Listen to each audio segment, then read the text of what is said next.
तारम संसार सारम भुजगेन्द्रहारम सदा वसंतम हृदयारविंदे भवं भवानी सौतं नमामि भवं भवानी सौतं नमामि।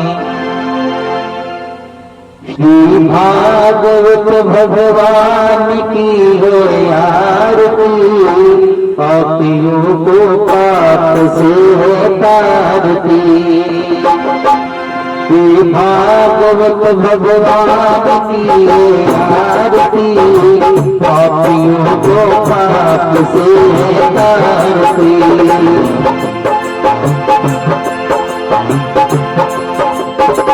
आरती है आरती है आरती, पापियों को पाप से है आरती। श्री भागवत भगवान की है आरती, पापियों को पाप से है आरती।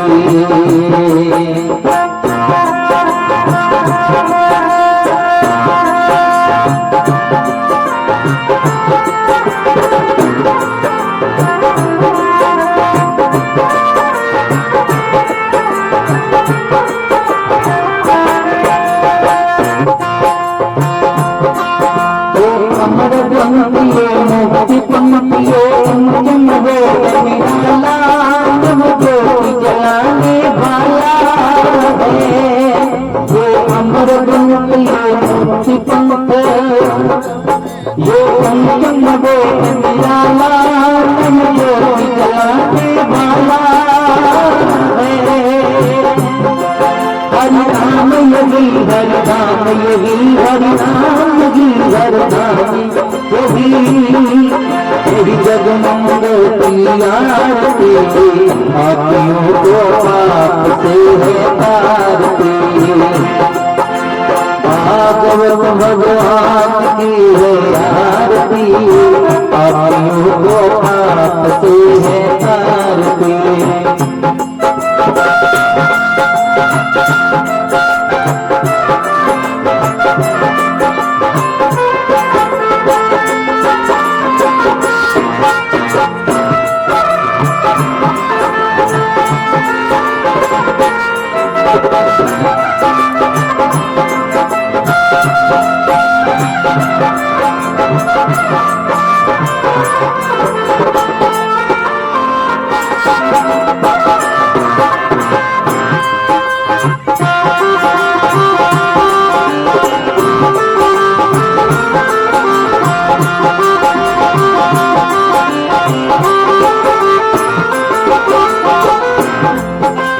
शांति की पुनीत पापों को मिटाने वाला, हर बरकत खाने वाला है। जो शांति की पुनीत पापों को मिटाने वाला, हर बरकत खाने वाला। चुप करनी है चुप हरनी है, चुप करनी है चुप हरनी।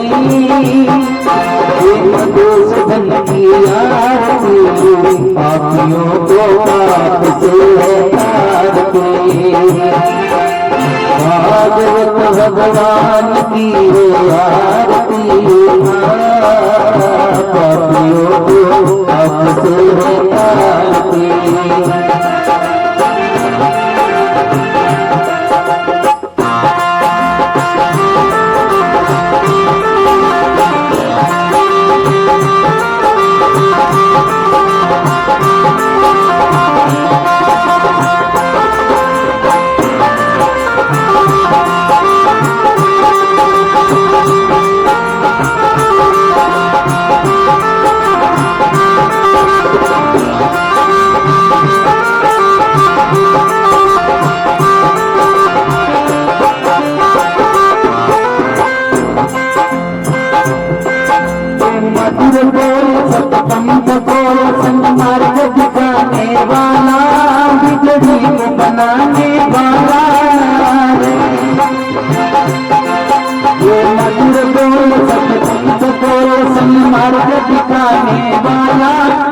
बिगड़ी को बनाने वाला, बिगड़ी को बनाने वाला है। राम यही घनश्याम यही, राम यही घनश्याम यही। जब महिमा की आरती पापियों को तारते हैं तारती। भागवत भगवान की ये आरती पापियों को तारते हैं तारती।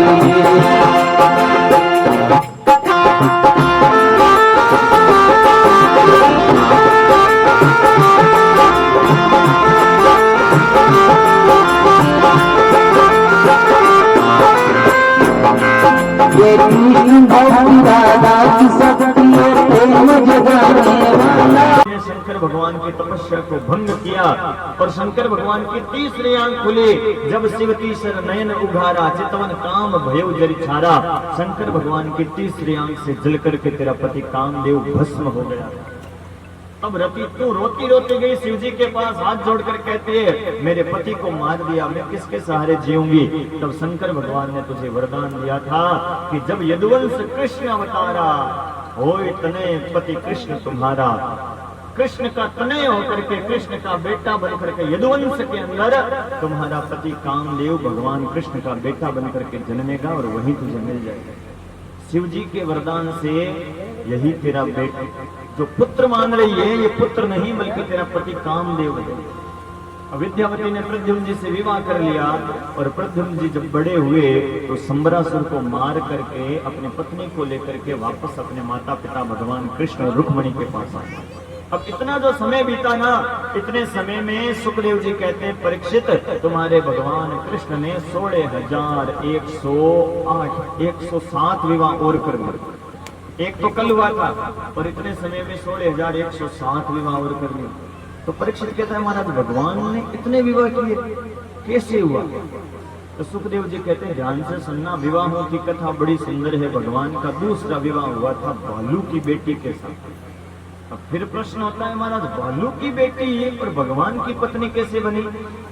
तो सुखदेव जी कहते हैं परीक्षित मथुरा के अंदर एक राजा रहता था जिसका नाम था सत्राजित। उस सत्राजित के पास सूर्य भगवान की दी एक ऐसी शमंतक नाम की मणि थी। उस मणि की कोई आदमी रोज पूजा करता तो उस मणि से 8 बार सोना निकलता था। पुराने जमाने में एक बार जो होता था ना, वो महाराज 25 किलो का एक भार माना जाता था और मणि सोना देते थे 8 भार। 25 × 8 कितना होता है, लगभग 2 क्विंटल सोना उस मणि से रोज निकलता था। इतना धन देती थी वो मणि। एक दिन वो सत्राजित भगवान की सुधर्मा नाम की सभा में गया तो भगवान कहते हैं सत्राजित इतना सोना देने वाली मणि का तू क्या करेगा। एक काम कर, इस मणि को मेरे खजाने में जमा कर दे, इससे जो धन मिलेगा ना उसको हम समाज की जनता की भलाई में लगाएंगे और लोगों का भला हो जाएगा। सत्राजित माना नहीं, वहां से खड़े होकर के अपने घर आ गया। उसी सत्राजित का छोटा भाई जिसका नाम था प्रसेनजित, एक दिन वो प्रसेनजित उस मणि को लेकर गले में पहनकर जंगल में घूमने गया तो महाराज जंगल में एक शेर मिला और शेर ने उस प्रसेनजित को मार दिया और मणि ले जा करके जाने लगा। और सामने उस शेर को एक भालू मिला, एक रीछ मिला। अब रीछ का उस शेर का युद्ध हुआ तो उस रीछ ने उस शेर को मार दिया और मणि ले जा करके गुफा के अंदर अपनी बेटी को खेलने के लिए दे। प्रश्न का ध्यान रखना, प्रश्न क्या चल रहा है, भगवान का दूसरा विवाह भालू की बेटी के साथ कैसे हुआ, इस प्रश्न पर कथा चल रही है। अब इधर मणि मिली नहीं ना तो सत्राजित लोगों से क्या कहता है कि कन्हैया ने एक दिन मणि मांगी थी, मैंने दी नहीं, जरूर हो ना हो भगवान कृष्ण ने मेरी मणि की चोरी करके मेरे भाई की हत्या करवा दी, भगवान पर झूठा कलंक लगा दिया। इस कथा से एक बात हमेशा याद रखना कि आपके ऊपर कोई झूठा कलंक लगावे ना झूठी बदनामी करे आपकी, तो इस कथा को याद करना और मन में विचार करना कि भैया कलयुग चल रहा है और हम मनुष्य हैं। अरे लोग तो भगवान से भी चूके नहीं थे, लोगों ने तो भगवान कृष्ण के ऊपर भी चोरी का झूठा इल्जाम लगा दिया था, हत्या का इल्जाम लगा दिया था, तो फिर हम कौन सी चीज हैं। लेकिन एक बात का विश्वास रखना, यदि आप सच्चे हो, आप सच्चाई के मार्ग पर हो, तो घबराने की आवश्यकता नहीं है, क्योंकि सत्य परेशान हो सकता है, सत्य के मार्ग में संकट आ सकता है, सत्य को तकलीफ हो सकती है, लेकिन सत्य पराजित कभी नहीं होता। सत्य परेशान जरूर होता है, परंतु सत्य पराजित कभी नहीं हो सकता। अंत तो गत्वा, महाराज सत्य की जीत भी अवश्य होती है। भगवान उस मणि को ढूंढने के लिए जंगल में गए, तो महाराज जंगल के अंदर प्रसेनजित मरा पड़ा था। भगवान के साथ कुछ द्वारिकावासी बूढ़े बूढ़े आदमी और थे। अब वो शेर मरा पड़ा था, आगे गए तो महाराज शेर भी मरा पड़ा था। शेर के पास भालू के पैरों के निशान थे। भगवान भालू के पैरों के पीछे पीछे गए तो भालू के पैर एक गुफा के अंदर चले गए। अब भगवान द्वारिकावासियों से कहने लगे कि जरूर इस गुफा के अंदर कोई बड़ा भयंकर राक्षस हो सकता है, इसलिए आप सारे द्वारिका चली जाओ और मैं अंदर जाकर देखता हूँ कौन सा राक्षस। अब द्वारिकावासी तो वापस द्वारिका नाम की नगरी के अंदर आ गए और महाराज भगवान उस गुफा के अंदर गए तो देखा कि उस गुफा के अंदर एक भालू की बेटी उस मणि से खेल रही थी। भगवान ने मणि लेनी चाहिए, तभी एक बड़ा भयंकर रीछ आ गया, भालू आ गया और भगवान कृष्ण का और उस भालू का युद्ध होने लगा। और युद्ध इतना भयंकर हुआ कि महाराज 17 दिन तक वो युद्ध चला। इधर द्वारिकावासी ने इंतजार किया 10 दिन तक कि भगवान कृष्ण आए नहीं है। जरूर उस गुफा के अंदर कोई बड़ा भयंकर सिंह था और कृष्ण नाम का जो सूर्य है वो अस्ताचल की ओर चला गया। लेकिन फिर भी द्वारिकावासियों को अपनी कुल देवी पर भरोसा था और महाराज द्वारिकावासियों ने भगवान कृष्ण की कामना के लिए एक सतचंडी का अनुष्ठान किया। सतचंडी कैसे होती है? 100 दुर्गा सप्तशती के पाठ हुए नवरात्रों में, तो उसको कहते हैं सतचंडी। एक होता है लक्ष्य चंडी, लक्ष्य चंडी 1,00,000 दुर्गा सप्तशती के पाठ हुए तो महाराज लक्ष्य चंडी होता है। एक होता है सहस्त्र चंडी, 1,000 दुर्गा सप्तशती के पाठ हुए तो इसको कहते हैं सहस्त्र चंडी। और भगवान कृष्ण को पाने के लिए द्वारिकावासियों ने सतचंडी का अनुष्ठान किया 9 दिन का। और इधर भगवान कृष्ण युद्ध करते करते करते एक दिन वो भालू कहता है, हे मेरे राघवेंद्र सरकार, मैंने आपको पहचान लिया है, आप तो मेरे राम जी हो। महाराज वो भालू कौन था? उसने भगवान को राम जी क्यों कहा? वो भालू कोई और नहीं बल्कि रामायण के अंदर जो जाम्बवंत जी महाराज थे, वो जाम्बवंत जी वो भालू थे। राम जी का इंतजार कर रहे थे और आज युद्ध हुआ तो अपने प्रभु को पहचान कर कहा कि आप तो मेरे राम जी हो, आज मैंने आपको पहचान लिया। भगवान कहते हैं जाम्बवंत पहचान लिया तो भैया ये मणि मुझे दे दे, मेरे पर झूठा कलंक लगा है। जाम्बवंत कहता है भगवान मणि तो ले जाओ, लेकिन मणि लेकर जाओगे ना तो कोई आप पर विश्वास नहीं करेगा। लोग कहेंगे जरूर भगवान ने मणि छिपा करके रखी थी, मांगी तो वापस ला करके दे दो।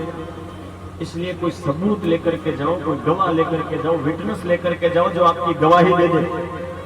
भगवान कहते हैं जाम्बवंत अब मेरी गवाही कौन देगा? मैं तो वैसे भी लोग मुझे झूठा झूठा तो बोलते हैं, चोर बोलते हैं, और मेरी गवाही देने को राजी कौन होगा?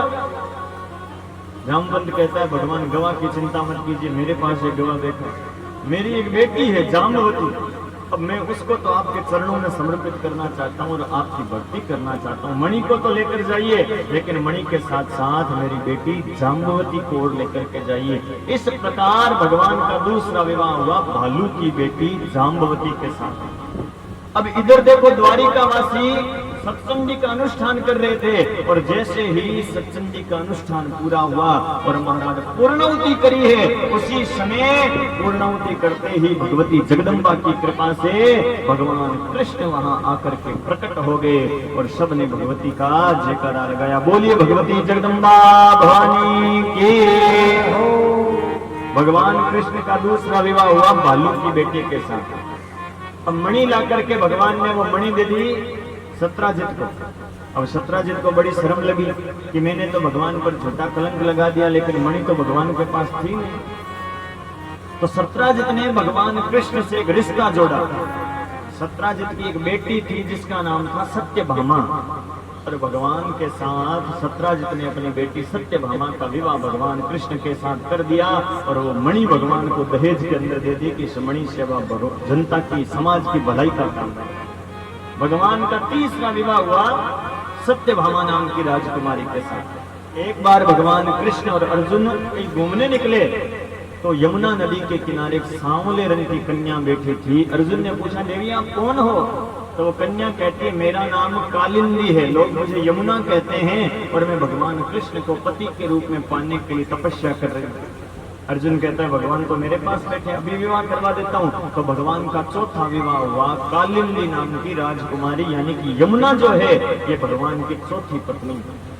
विंद और अरविंद नाम के दो भाई हैं महाराज, उनकी बहन का नाम है मित्रवृंदा। भगवान की 5वीं पत्नी बनी मित्रवृंदा नाम की राजकुमारी। एक नग्नजित देश के राजा हैं जिनकी बेटी का नाम है नग्नजिती, लेकिन उनके पास ऐसे 7 बेल हैं जिनकी नाक में कोई नकेल नहीं डाल सकता, नाक नहीं बीन सकता। और उस नग्नजित ने संकल्प लिया कि जो इन 7 बेलों को एक साथ पकड़ करके इनको नाथ में बांध देगा, उसके साथ में अपनी बेटी नग्नजिती का विवाह करूंगा। अब किसी से भी ये काम नहीं हुआ। भगवान कृष्ण आए और उन 7 बेलों को पकड़कर एक साथ उनके नाक में रस्सी डाल दी और भगवान का छठा विवाह हुआ नग्नजिती नाम की राजकुमारी के साथ। एक भद्र देश की राजकुमारी जिसका नाम था भद्रा, भगवान की 7वीं पत्नी बनी भद्रा नाम की राजकुमारी। और महाराज लक्ष्मणा नाम की जो राजकुमारी थी वो भगवान की 8वीं पत्नी बनी। ये तो वे 8 विवाह, लेकिन 16,100 विवाह तो एक मुहूर्त में एक साथ हो गए। परीक्षित कहता है, महाराज 16,100 विवाह कैसे हुए? सुखदेव जी कहते हैं, परीक्षित एक भौमासुर नाम का राक्षस था। वो भौमासुर क्या करता कि जिस भी राजा की कुमारी की शादी होती तो मंडप में जाता और राजकुमारी को उठा करके अपनी जेल के अंदर बंद कर देता।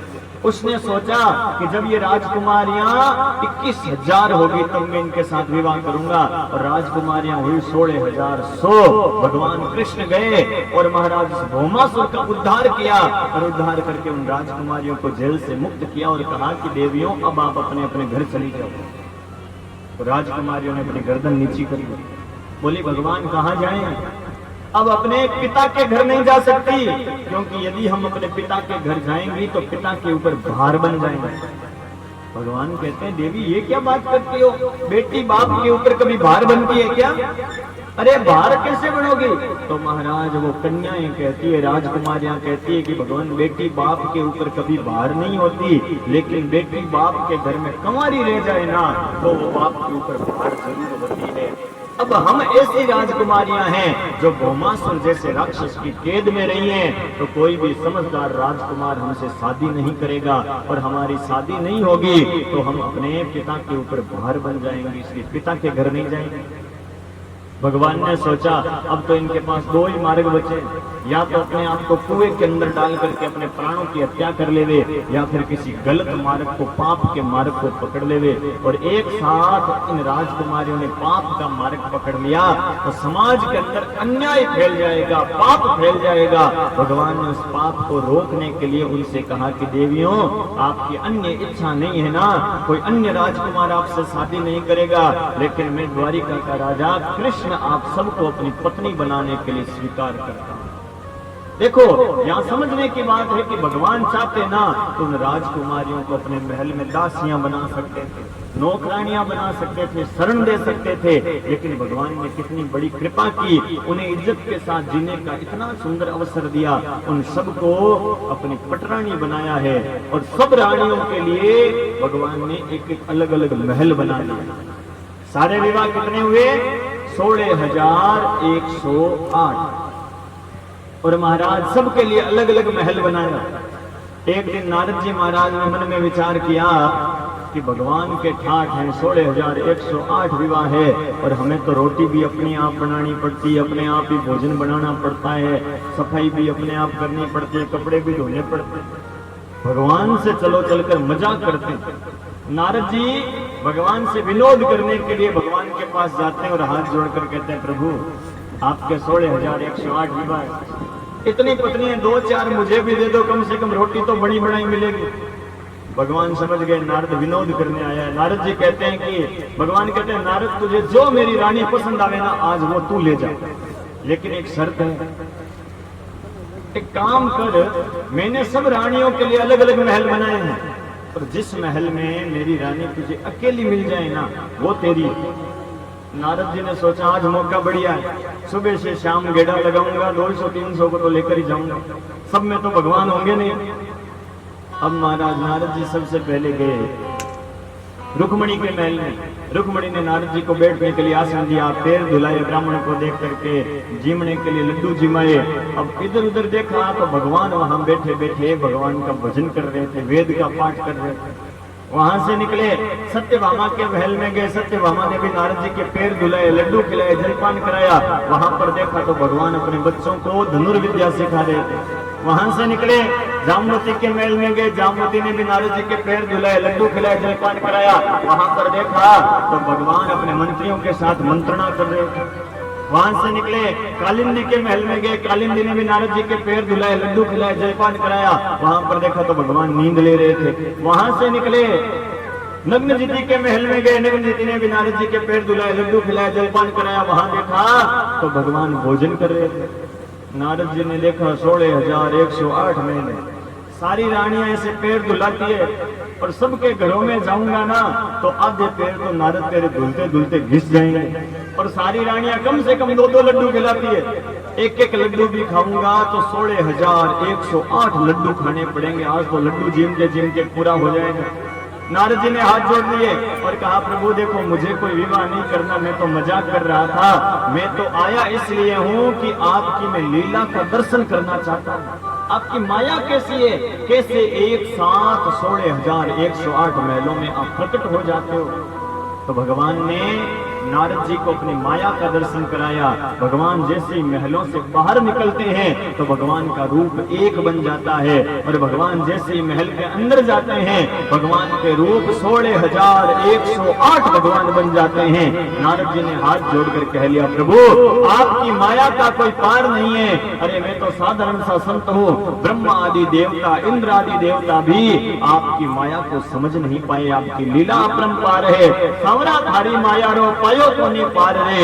हे सांवरिया आपकी माया अपरंपार है, मैं कैसे आपकी माया को समझ पाऊंगा। और नारद जी किस प्रकार भगवान की परमात्मा की स्तुति कर रहे हैं।